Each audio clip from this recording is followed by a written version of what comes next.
সে বাচ্চাগুলোর দায়িত্ব হয়তো সরকার এখনো নেয় নাই, নিছে, সরকার নিছে। যাই হোক, সে বাচ্চাগুলোর দায়িত্ব কিন্তু সরকারে নিছে। তো সরকার থেকে কিছু টাকা পয়সা পাইছে না, সরকার থেকে টাকা পয়সা দিছে তাদের ফ্যামিলির জন্য, তাদের বাচ্চা, তার বাচ্চা যেটা আছে ওইটার জন্য তা সরকার তাদেরকে নিছে। তো যাই হোক, সবাই তার জন্য দোয়া করবেন, আল্লাহ পাকে যেন তাকে বেহেশতে নসিব করেন। এটা পুরো হচ্ছে কবরস্থান, আর এই হচ্ছে আমার খালাতো ভাইয়ের কবর। এটা আরেকজনের, মরহুম মোহাম্মদ হোসেন জাফর, এটাও তারই কবরের সাইনবোর্ড।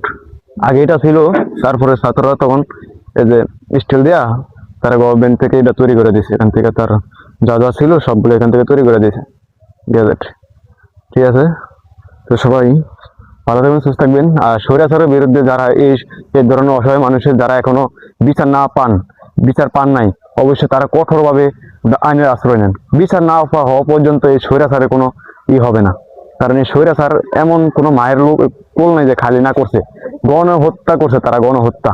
তো ঠিক আছে, শুনলি এই যে দেখেন, এগুলো হচ্ছে আমার নানার, এগুলো আমরা ওই যে আমরা যে মাটি ফেলাইছিলাম এগুলো না, আমরা যখন ছোট ছিলাম এগুলো তারা মাটি ফেলাই, এই গাছগুলো আমরা সবাই লাগাইছিলাম, আমার মা, আমার বাপে, আমার নানায়।